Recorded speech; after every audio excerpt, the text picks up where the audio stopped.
podcasts. The Profile.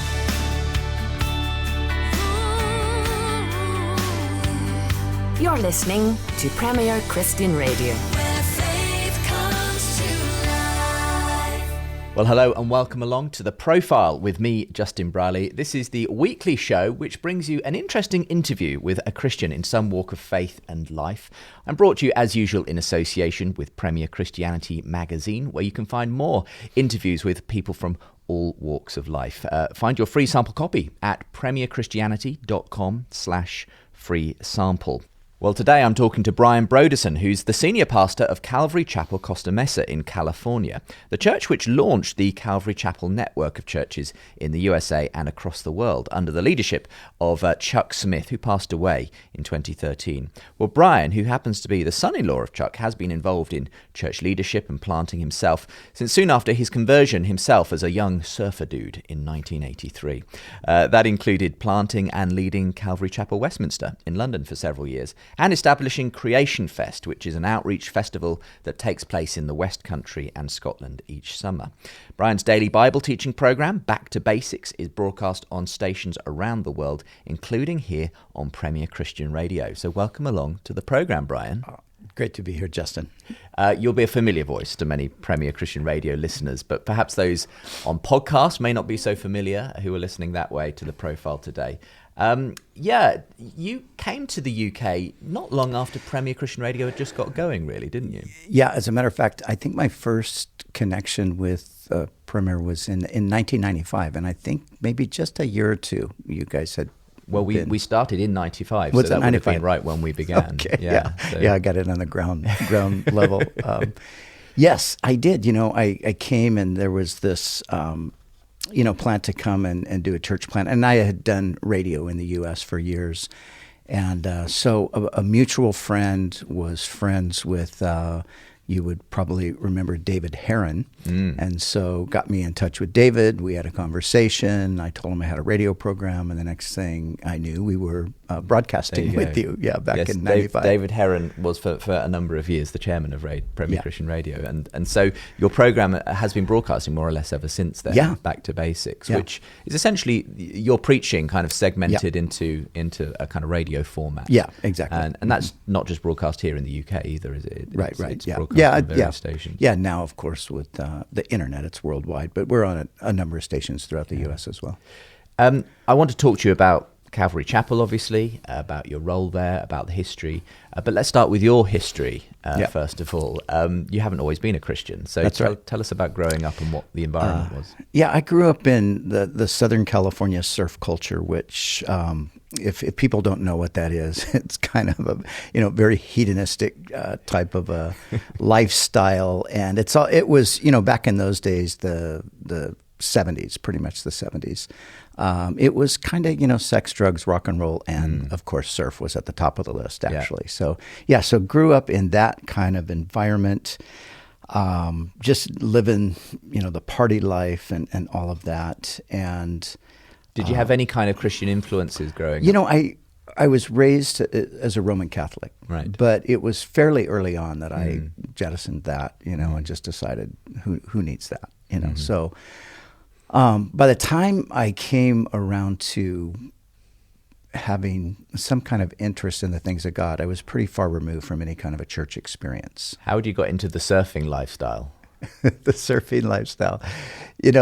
I think I was 12 or 13 years old, and surfing was just a cool thing, So if you would see maybe a movie with surfers in it or whatever, and of course they had all the cute girls, so you're like, man, I want to be one of those, So I think at the ripe old age of 12, I got myself a surfboard and started surfing. You were like a beach boy. Yeah, exactly. That was the kind of that was the it, vibe. That was it. Yeah. And did you envisage that as possibly even a career, as a kind of No, back in those days, nowadays, of course, professional surfing is huge all over the world. People make multi-millions of dollars being professional surfers. We were soul surfers in those days. It was actually before the era of professional surfing, really. I mean, there were a handful of guys that did, 2 sort of contests a year, one at Waimea Bay with 30-foot waves and one at Pipeline with 25-foot waves. That was about the extent of it. I mean, would you have said you were pretty good? Well, Does it I depend want to who be you're as talking to? modest as I can here. Yeah. People would say I was a good surfer. I wasn't a great surfer, but I was a good surfer. Well, I'm barely able to stand up the few times I've tried it, so anyone who can do that is good in my book. But I mean, okay, so you were living this surfer lifestyle, and that went with it, as you say, kind of the lifestyle involved sex, drugs, and rock and roll. Yeah. So what was someone involved in that lifestyle? How did they eventually bump into Christ? Well, at the time, this whole Jesus people thing was kind of going on. It's sort of right around me. And I did my best to avoid it. I didn't, there were hippies, and I didn't really like hippies. I wasn't a hippie. I didn't want to be a hippie. I was a little younger than most hippies anyway. So they sort of freaked me out. And I thought somehow, in my juvenile way of thinking back then, I just somehow thought that, well, to be a Jesus person, you got to be a hippie. And I kind of like the Jesus message, but I didn't like the hippie part of it. So I did my best to stay away, And back in those days, there was a big tent set up at Calvary Chapel, and everybody talked about the tent, and everybody and their brother tried to get me to go to the tent. And I thought, I got a good Catholic church in town. If I want to go to church, that's where I'm going. I'm not going to a tent. So I did my best to stay away. I mean, this kind of introduces us to the whole phenomenon that was the Calvary Chapel movement and the Jesus people movement of the 60s and 70s. Right. And at the epicenter of that was Chuck Smith and this church that he had suddenly experienced this explosion of evangelism and conversion as all these kind of folks from the kind of 60s hippie era started to find Christ, basically, and kind of swapped the psychedelic drugs for the Holy Spirit kind of thing. Yeah. So you obviously kind of were vaguely aware of this situation. Obviously, since then, you've learned a lot more, I imagine, about how that all happened and why it happened. Yeah, and now, with hindsight, I think everybody recognizes that was a revival, really, an outpouring, an awakening, whatever you want to call it. It was really extraordinary because, I grew up my whole life in Southern California, and like I said, having a Roman Catholic background, moving away from that early on, church, Jesus, the gospel, that was the farthest thing from anybody's mind. But then suddenly, there's all these people walking around talking about Jesus, and I had no context to put it in back then. And Jesus Freaks was the label that everybody gave those people because it just seemed like a really freaky thing.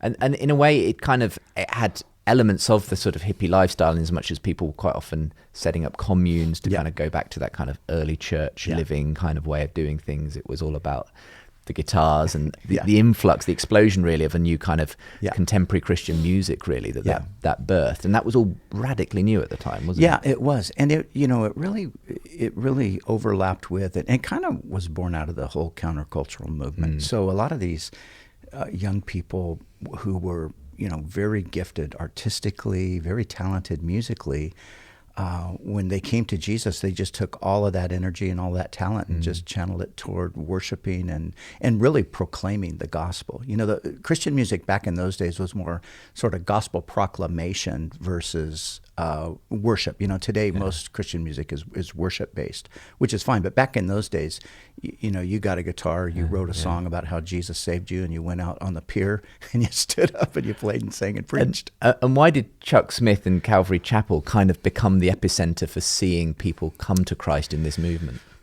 Well, I think with hindsight, it was basically because Chuck was open to it, where many of the churches were not open to it.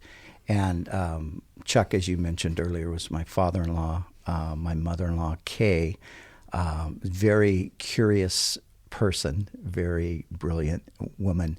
She was fascinated with hippies. She just wanted to know why they were the way they were. So she had this sort of obsession, like, Chuck, we've got to meet these hippie kids. And so they finally met a hippie.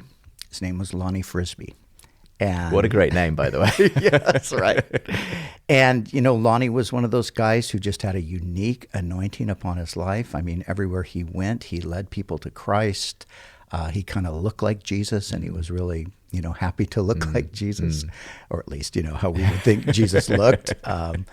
And so it was through Lonnie's connection with Chuck that this evangelism explosion really began to take place, So I think what a lot of people don't realize, they sort of assume that, and we've heard this is kind of a myth in the Calvary Chapel movement that sort of, build it and they will come. So Chuck one day just stood up, opened a Bible and decided to teach expositionally, and then thousands of hippies came. It didn't quite work that way. The hippies that came to Christ, they were evangelists. They would turn right around and go right back to where they were, and they would share the gospel with people, and they would bring them. So the church started filling up that way with young people. I'm sure it was a crazy, messy, but kind of very life-giving time, and almost goes down in history as a kind of almost once in a lifetime generation kind of experience. Yeah, and I think more than ever now we are realizing how extraordinary those days were. They really were unique, and there's still many good things happening. It kind of spread around the world. The UK had its own kind of Jesus people movement. My parents were part of that. I can trace my own faith lineage, if you like, through to that. So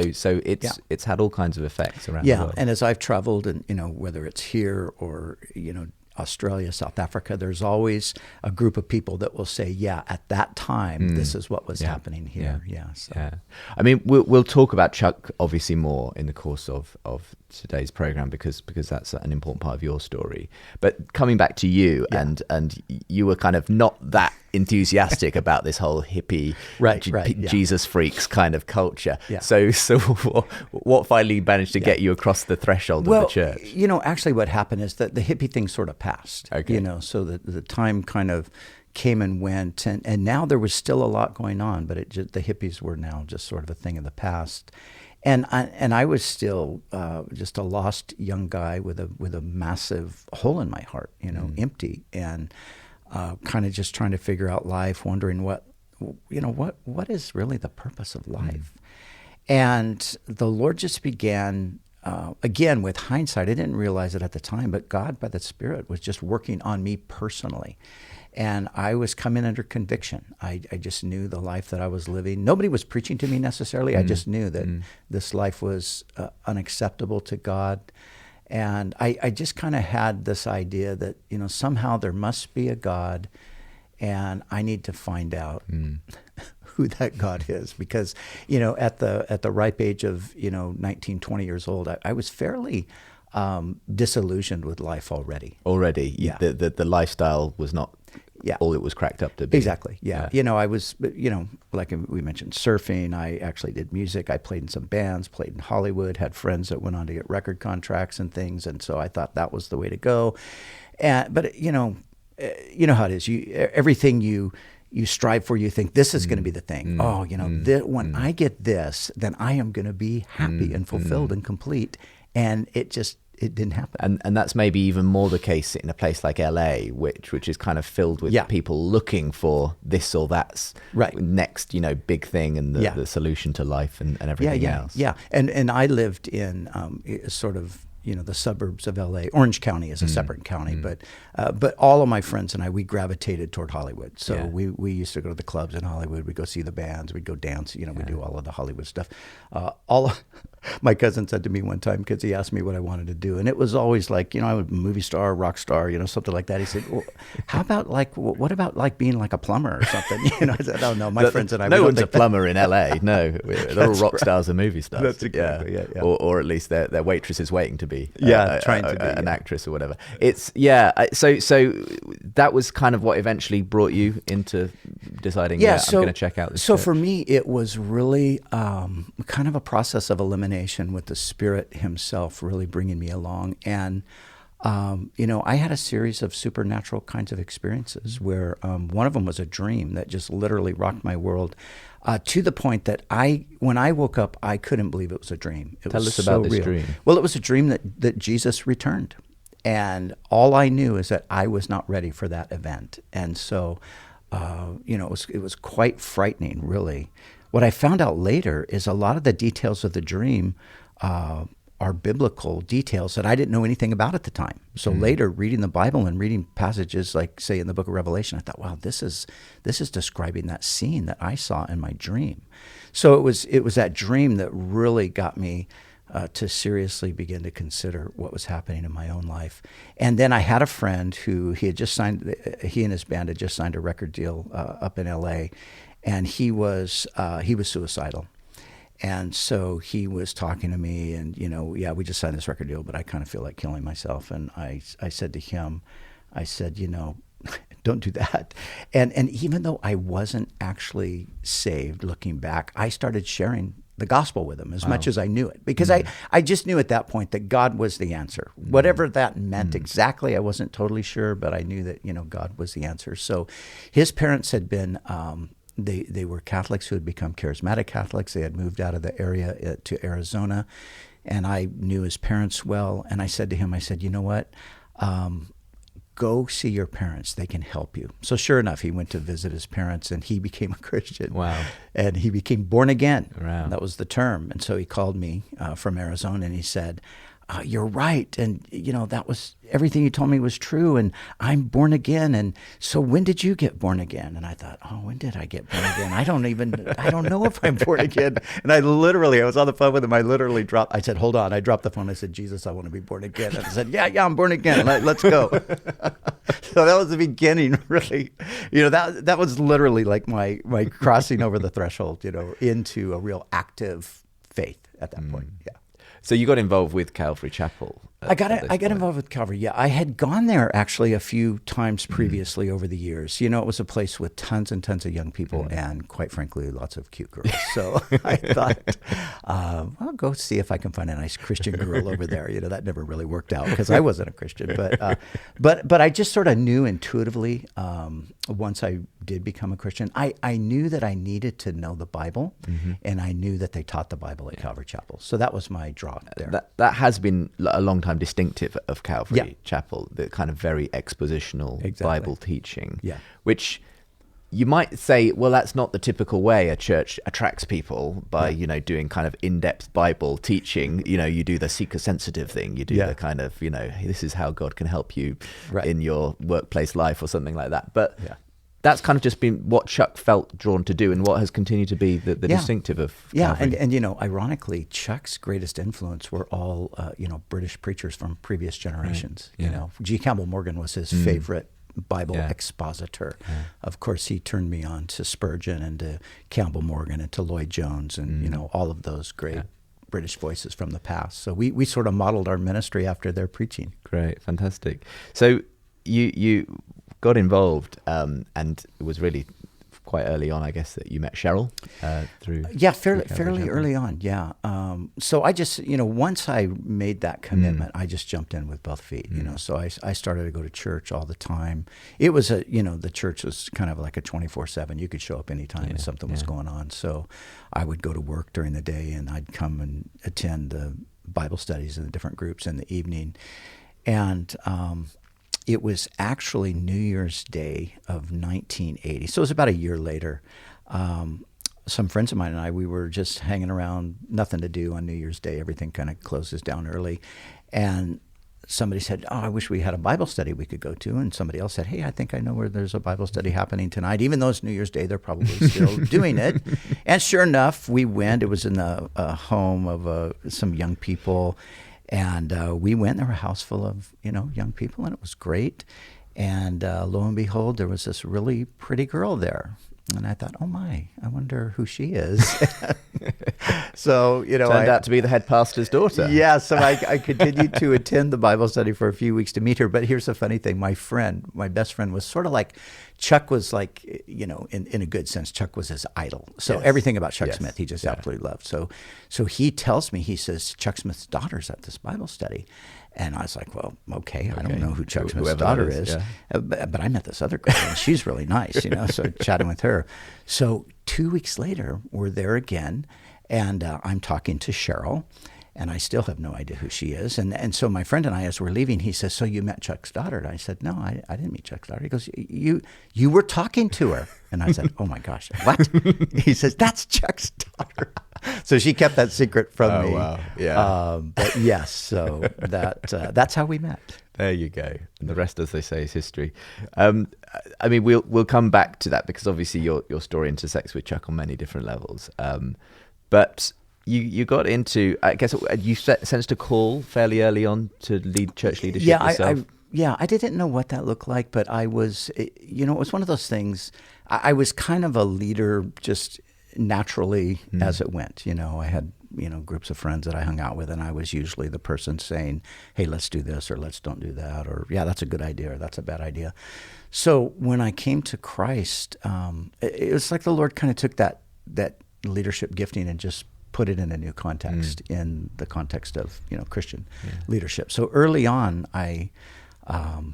first thing I did is I just started a Bible study in my apartment, and we started praying for friends that didn't know Christ. And within about 3 or 4 months, we had about 50 people there crammed into our little apartment who had come to faith. So we just targeted people. We said, okay, there's so-and-so, let's pray for them. We'd pray for them for a week, then we go evangelize them, and then they would come to faith. So started doing things like that. But I can't say, people ask me how I got into pastoral ministry. I didn't pursue it in one sense because I didn't feel like it was even a remote possibility. So my history was Catholicism, right? So you got the Pope, you got the priest, and then you got Chuck Smith, and he's the only pastor I ever knew. So I'm not thinking like, I can be a pastor. So I was more of an evangelist. I just thought, if I can share the gospel with people. I was managing a surf shop at the time in Huntington Beach, California, and I just spent my days, trying to sell surfboards, I guess, but I was really more trying to share the gospel with people. And I mean, that did eventually lead to you pastoring a church it did, in Southern California.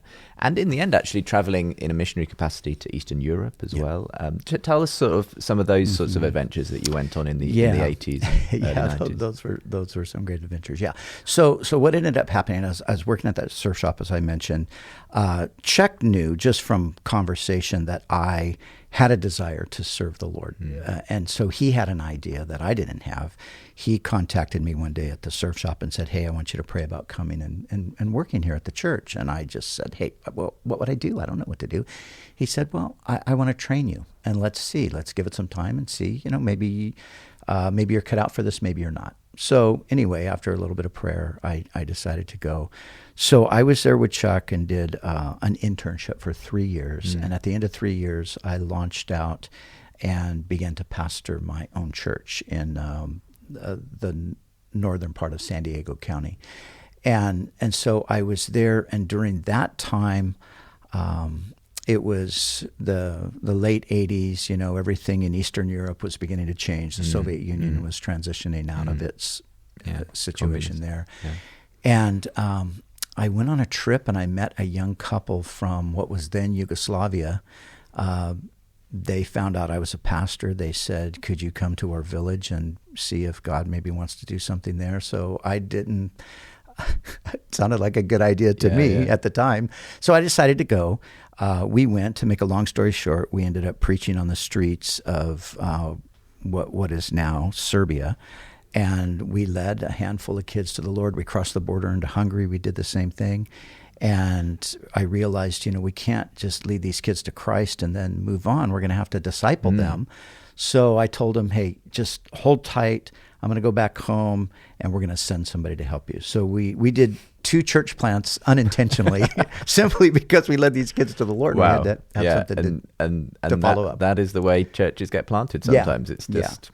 And so to fast forward, earlier this year, I was in Budapest, and there, after all these years, we transitioned the Budapest church. There's about 40 churches in Hungary now. We transitioned the Budapest church to all Hungarian leadership. Wow. So it was an amazing journey, with that. It's amazing the small seeds from which these things grow. Yeah. And that's been a story repeated in lots of parts of the world and across the USA, obviously, as individuals have taken it, have been felt led to begin a Calvary Chapel, and so on. And of course, what I want to come to is talking about your UK stint as well. Yes. And we'll do that in the next part of today's programme, because you did spend a number of years here in London, and you continue to bless the UK with the Creation Fest as well. Yeah. So we'll talk about that. And we'll talk, of course, about the challenges as well of stepping into some very big shoes in the form of Chuck Smith. And so I'm sure we'll be good to hear about that as well. You're listening to The Profile with me, Justin Brierley, interviewing Brian Broderson today. As we've been saying, Brian, senior pastor of Calvary Chapel Costa Mesa in California, the church which really launched the Calvary Chapel network of churches across the USA and the world. We're going to continue to talk about his story here on the show. And don't forget, you can find this as a podcast wherever you get your podcast from, or online at premierchristianradio.com/The Profile.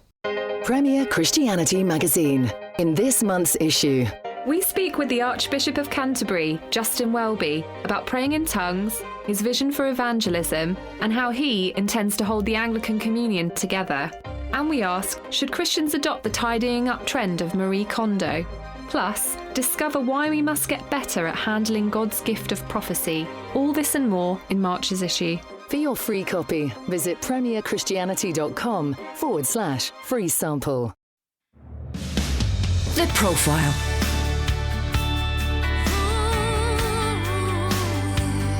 You're listening to Premier Christian Radio. Welcome back to the second part of today's programme. I'm Justin Brierley, and I'm joined on The Profile today by Brian Broderson, senior pastor of Calvary Chapel Costa Mesa in California. He's the son-in-law of Chuck Smith, who founded the Calvary Chapel Network, passed away several years ago now, and since then, Brian has been leading the Costa Mesa Church in California. We've heard about Brian's own conversion, about the history of Calvary Chapel and the Jesus People movement it was part of in the 60s and 70s. And of course, Brian continues to broadcast a daily Bible teaching program, Back to Basics. You can hear it here on Premier Christian Radio and in many other parts of the world and online. We're going to be talking a little more about what it meant to step into the shoes of Chuck, obviously, such a big set of shoes to fill. And some of the challenges that's involved, obviously, in the transition phase since then, Brian. But we kind of had got to the part in the story where you'd been in Europe, lots of interesting things happening. What led you to want to come to London specifically in the mid-90s? Yeah. That's a great question. And so I from about 1990 is when we launched into Eastern Europe. And, I had a number of invitations to come and just do a little bit of ministry here in the UK over the years. Good friend of mine, Malcolm Wilde, Alwyn Wall, maybe those names go back in the archives of British.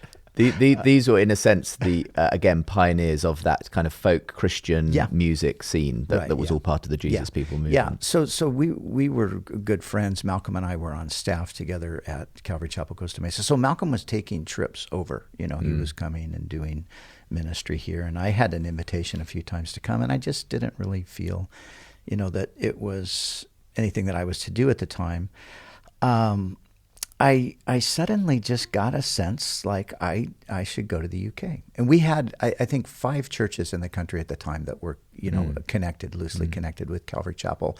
So I sent out some letters and just said, hey, thinking about coming over, bringing a handful of people. Is there anything we could do? Come alongside your church, help out. And didn't really get much of a response for a few months. Then finally I got a response from one of the local pastors, and it was an interesting thing. His office had caught on fire and all that stuff. Everything had burned up. And in the rubble, they found my letter, a few months later. Explained why nobody responded. And he read it, and then he immediately contacted me, and he said, yeah, I think you should come. It would be nice. And I had no plan at the time to do anything other than, it was more like a kind of just an exploration trip. Just come over and explore. See, we've been doing stuff in other parts of Europe. See if there's something here.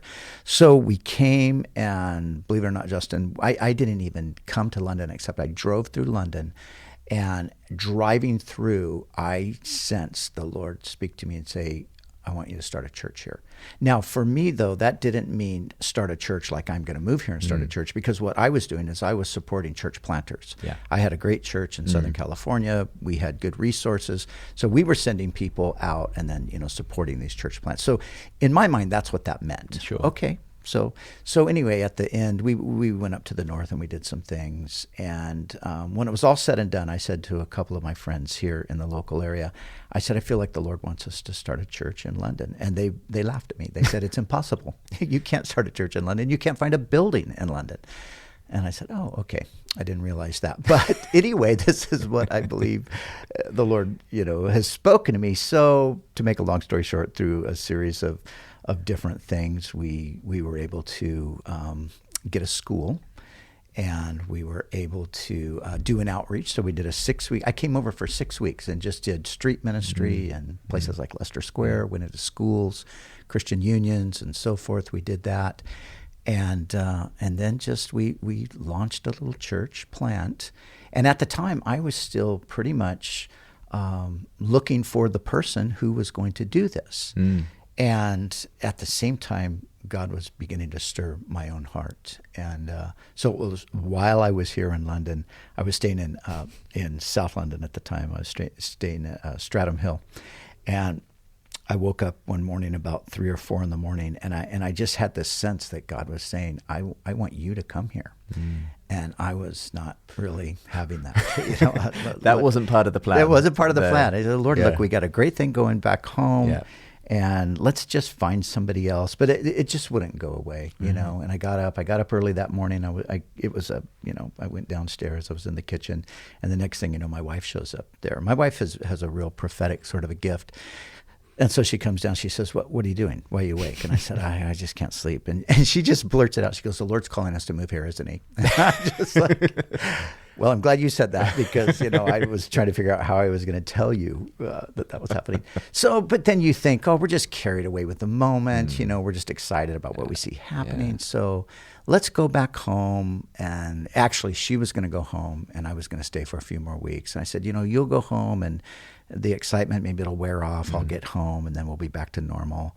And yet when we got back, nothing changed. We really had that. Still felt like the right thing. Just that sense like we were supposed to do it. So we just kind of put a fleece out and said, we're going to apply for a visa. And if the Lord gets us a visa, we'll take that as, his leading to go. But the funny thing was, when we came back, our church, everybody was talking. The Lord spoke to us, you're leaving. You're going, no, we're not leaving. We're not going anywhere. We're fine. We love it here, But yes, in the end, the Lord was calling us. Right. Yeah. So it's 1996 that we moved over.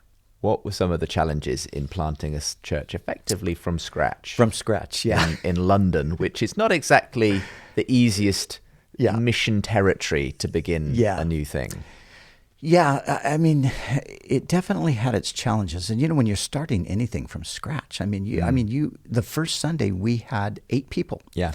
And, And you've come from with Calvary Chapel Costa Mesa, you're getting like thousands every Sunday. Yeah. It's quite a difference. Yeah. I came from a church at that time. My church was about 3,000 adults. Right. So, and here I am with 8 people. Yeah. And I'm like, okay, here we go. Here we go. What are we doing? And it must have taken you back almost to those first Bible studies. It really did. Yeah. And there was something really sweet about it, because I had, over the years, your church grows, because we started originally with about 30 people where we were and grew to 3,000 over a 10, 12-year period. But then there was something that you missed. Yeah. There was that intimacy and all that kind of just went away with the large church. So it was nice to get back and revisit that. One of the great blessings was through Premier Radio, we were able to have office space literally right across the street from where we were doing the church in Westminster City School.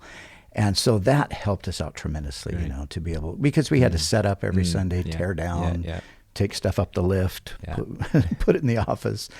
But it was an adventure, and it had its challenges.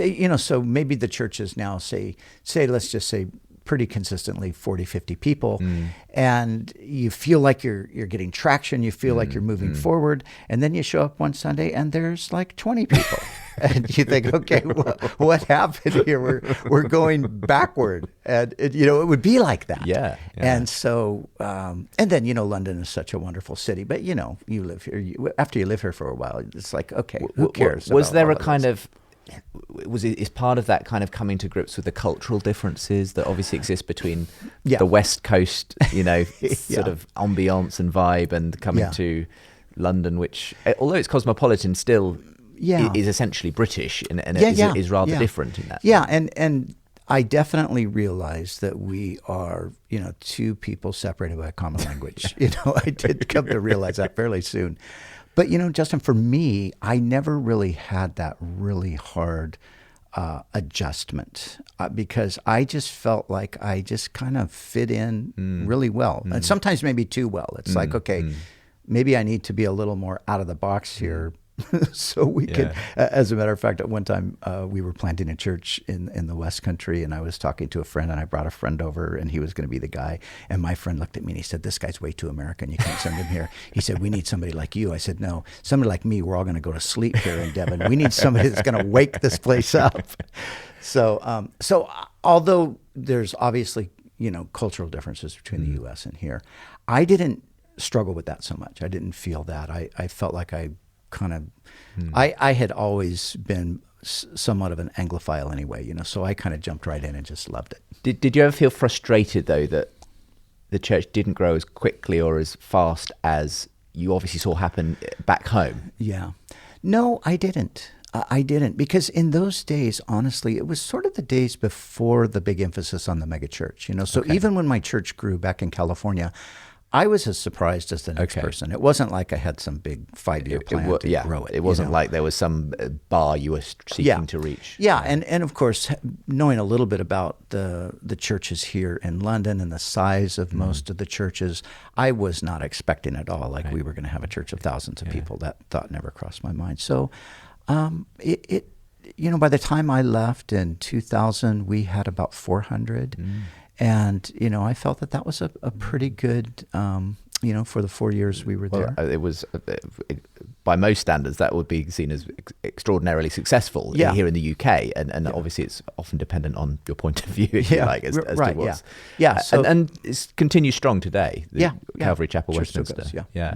And was it in that time that you kind of also had the vision for Creation Fest? Or did that come a little later? In a sense, yes, because I lived out in Twickenham. And I remember thinking, out there sort of right across the bridge from Richmond, there's these big wide open spaces. And I thought, man, it would be so great to have like a festival here, And of course, I know there's a festival culture. There's festivals everywhere. So I just sort of put it out of my mind, went back to the States. And then my friend Phil Pachonis, who ended up going down to North Devon, he knew that was something that I had in the back of my mind. So one day he said, "Hey, there's a place here in Woolacombe. There's a valley. I think we could do a festival right in this valley." And I said, "You know what? Maybe we could." So we just went for it. And we did a one-day event, and that was in 2002.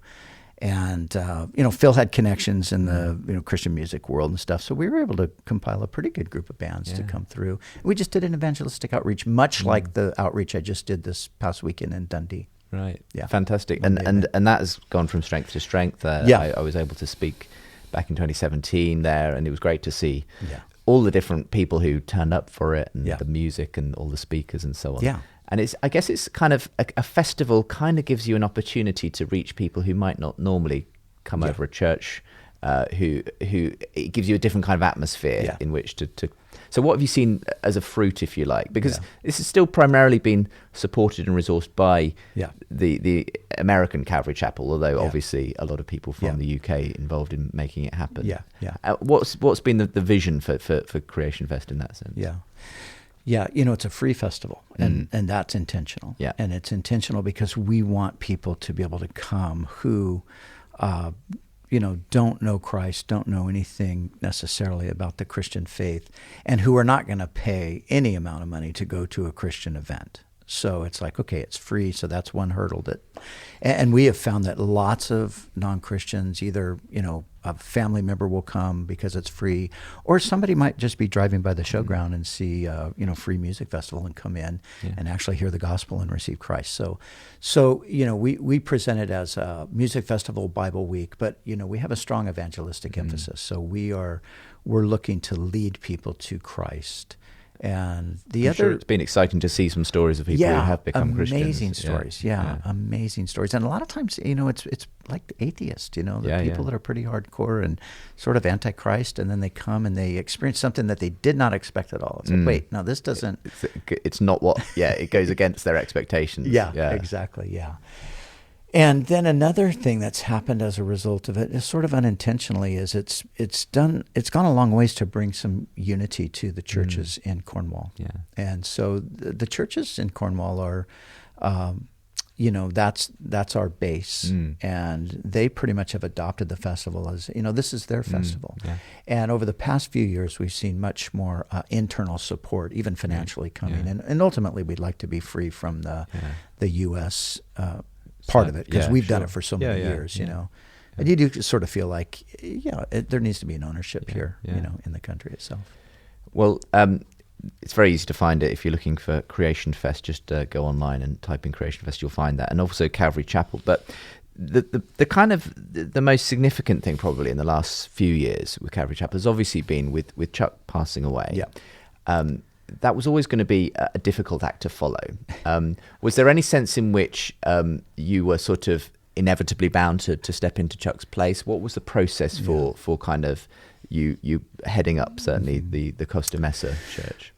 Yeah, there had been conversations about that actually for decades with Chuck, and one of the things that just sort of threw a spanner in the works was when I came to England, because Chuck was trying to get me to come to work with him in Costa Mesa, and I was open to that, but my wife was not. Right. She did not want to go. We had come from there, gone down to further in Southern California. She didn't really want to go back, and then suddenly we're going to England, and Chuck's looking at us like, wait, this isn't part of the plan. And I'm like, I know. I didn't think this was part of the plan either, but we're going nevertheless. So we had conversations about it, and we had even sort of made some attempts to move in that direction, but it was premature. And I had said to Chuck at one point, I said, look, because he kept asking me, come up, I want to train you. I said, look, the best training I could ever get is just keep doing what I'm doing, because that's what I'm going to do when I come there, right? I'm going to pastor and teach and preach and so forth. So we came to that understanding. And then what happened, I was here from 96 to 2000, and Chuck, even during the 4 years I was here, he would occasionally contact me and say, you need to come back. And I could sense that most of the time it was because I had taken his daughter and his 4 grandkids hostage to London. Very inconvenient place to take your extended family. Yeah. So I could sense that it was more driven by that, and I just thought I can't do that. But there did finally come a point where I actually felt and I'll tell you real quickly. I was here in London doing everything I was doing with the church, having a bigger vision than just what I was doing with the church here in Westminster, and I really sense the Lord say to me, the way to fulfill the vision you have is to go back, because the resources are there that you don't have here. And so I really sensed at that point. And then I sensed that Chuck genuinely did need help. Yeah. It was no longer just, I want the family back. It was like he needed help. Yeah. So in 2000, I went back, and we had the plan to do a 2 to 3 year transition. He was going to, retire, whatever that would look like, go speak at churches, teach at Bible college and so forth. But that stretched out to 13 years. Never quite happened. Which had its challenges, sure. For sure. And then of course, Chuck contracted lung cancer and passed away in October 3rd, 2013. Yeah. And in a sense, obviously, once the grieving and the celebrating of his life had been done, it left the question, what were you going to be? Chuck Mark II? Yeah. But no one can be Chuck. No. Chuck was an individual, unique, and kind of what he established was unique. Yeah. And so that always kind of leaves a big issue for someone who's then stepping in to something, a work established by someone else, doesn't it? Yeah. I'm sure that was quite challenging. Yeah. Yeah. And I'd read enough history, church history, to know that these things generally don't go that well. Yeah. Because Chuck was like a legend in his own lifetime. Yeah. I mean, he'll go down in history like a Charles Spurgeon or someone like that. And when you look at the guy that immediately followed Spurgeon or the guy that immediately followed Lloyd Jones, most people don't even know who they were. Who's that? Exactly. Yeah. So I think the advantage I had, Justin, is that I was confident that God was calling me to do it, not that Chuck was calling me to do it. And as a matter of fact, I was very confident that Chuck would not make me the pastor of the church, and he did not. I was confident that the Lord would. So when he passed away, he left no instruction like, okay, make Brian the pastor of the church. It was the decision of the church board. And so they decided. There have been some issues, obviously, and in 2017, Christianity Today actually published an article titled "A Tale of Two Calvary Chapels Behind the Movement Split." That's the way it's been painted. Yeah. Do you want to give us your take on what's happened to the Calvary Chapel Network, which I believe now exists in sort of two bodies, essentially? Yeah. So the Calvary Global Network, that's kind of the new thing that I'm leading, and then there's the Calvary Chapel Association. And I think honestly, a split is probably too strong of a word because there are plenty of churches who are connected to both bodies. Okay. And my intention is to just say, that's fine. I'm not asking anybody to exclusively follow me. For me, it was really more of, I think, just vision and looking at the future, where I felt like the group of guys that I was connected with, personally, I felt that they were sort of stuck in the past and wanting to. And that's always the danger when you've had something like Calvary Chapel, which has seen such amazing things happen in the past. You can sometimes end up looking back to the past. We've got to keep doing it the way we did it then. We've got to perpetuate what we've had. And of course, this group of guys, they have their interpretation of Chuck and who he was and what he wanted to do. And I have my interpretation of Chuck. I think I was a little closer to him than all of them. Not only, his son-in-law for 30 plus years, but I worked alongside of him, for many years as well. So, Chuck was a guy who I think when it's all said and done, you recognize he was a guy who tried to be sensitive to what the Spirit was doing and not be so bothered by what everybody else was saying, but just go, I think the Lord's telling us to go in this direction. And honestly, that's what I want to do. When I left the U.S. and came to the U.K., that was huge because in the Calvary Chapel family of churches, the way it always went was you started your church, you established it, and basically you stayed there the rest of your life. Yeah. So all of a sudden, I'm kind of breaking the mold by going, "Okay, hey, adios." I'm leaving. They're saying, "Wait, you can't do that." Okay, well, I feel like so. It seems like it's been that type of thing where the Lord is calling me to sort of step out of the boat, so to speak. I want to do something fresh. So Calvary Chapel, that one version of it, to me, its destiny is a denomination. Now, denominations aren't bad, but I just think that at this time in history, why start another denomination where you have to just constantly be worried about your brand and you have to protect your brand and all of that? As you know from us doing stuff together, even at Creation Fest, we work with all different kinds of church groups and Christians, and that's kind of the vision that God's given me.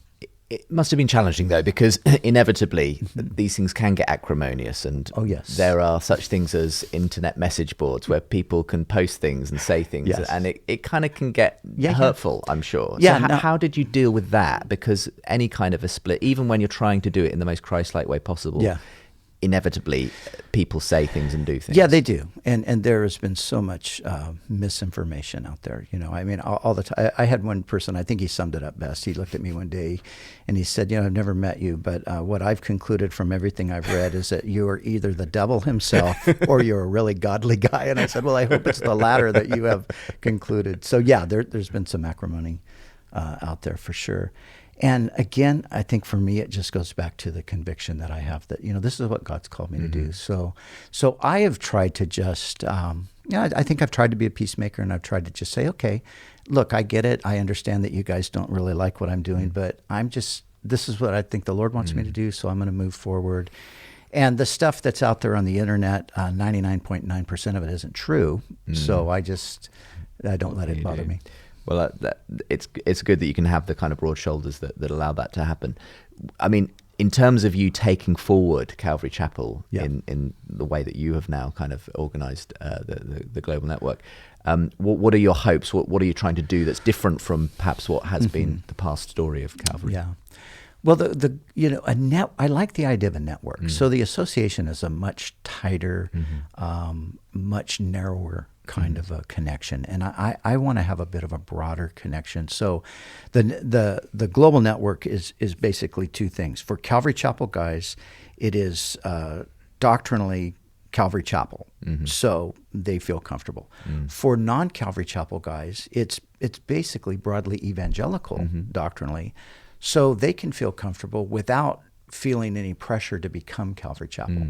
So if you're pastoring, a Baptist church somewhere, but you like the vision, then come on board and be part of the network. If you're pastoring an Anglican church or whatever the case, if you like the vision, you can be part of it. Nobody's going to ask you to put up a Calvary Chapel sign or to change your name or do anything like that. So I feel like it's just in keeping with the broader vision that God's given me for an evangelical kind of an ecumenical thing. Now, some people see that as a bad thing, evangelical, ecumenical type of a thing. I see it as a good thing. I think in these days, we need to rally around the essentials of the faith and stop squabbling over non-essential things. And in your local incarnation now, back in Costa Mesa, how do you kind of do in today's world what Chuck was doing back in the 60s and 70s of reaching people where they are? In what are some of the things you're trying to put in place to kind of see that vision realized for today? Well, we have a strong emphasis on evangelism still, but we're also we just want people to understand that the doors are wide open. Whoever you are, wherever you're coming from, that's the way it's always been. So you're welcome. Come in, listen to what we're saying. We have a strong biblical standard, but we're going to give space for people to figure things out. And I honestly, I'm quite happy with the way things are currently going. Do you still get a chance to get down on the beach and do a bit of surfing? It's so bad. I have gotten to the point where I've been surfing maybe once or twice a year, which is just terrible. It's absolutely terrible. So you do yourself an injury if you don't, keep in shape with it, isn't it? Yeah. So this year before Creation Fest, I decided, okay, I'm going to jump out in the water, get a few, because we go to Creation Fest and everybody surfs down there, and they're asking me about surfing, so I can't be a hypocrite. I got to say yes, I surfed last week. So I surfed a few times before the fest. I surfed a few times after it, and I'm trying to discipline myself to surf once a week. If I could just surf once a week, I would accomplish much. Wow. Thank you so much for the time today, Brian. You're welcome. I know that from the bio that I saw online from you, that your favourite verse, 2 Corinthians 12, 9-10, and he said to me, "My grace is sufficient for you, for my strength is made perfect in weakness. Therefore, most gladly, I will rather boast in my infirmities, that the power of Christ may rest upon me." I suppose that's, in some ways, sums up a lot of what we've been talking about, that through it all, Christ does his work through normal people, broken people very often. Nothing's necessarily easy, right? But God works in the mess. He does, and will continue to do so. It's great to be with you. Thank you. Thank you, Justin. You've been listening to The Profile with me, Justin Brierley, interviewing Brian Broderson from Calvary Chapel. And if you want more about them, do look them up online. And indeed, look up Creation Fest as well. Certainly, if you're in the West Country or in that neck of the woods, they do a fantastic festival every year. You can find out more about The Profile if you go online, look for our podcast, or go to premierchristianradio.com/The Profile. And don't forget to subscribe to Premier Christianity magazine for more interviews with Christians in all walks of life and faith. You can get a free sample copy of the latest edition at premierchristianity.com/free sample. Thanks for being with me on today's show. We'll be back with another guest next week. For now, it's time to hand over to hear some of the best bits from the past week here on Premier Christian Radio.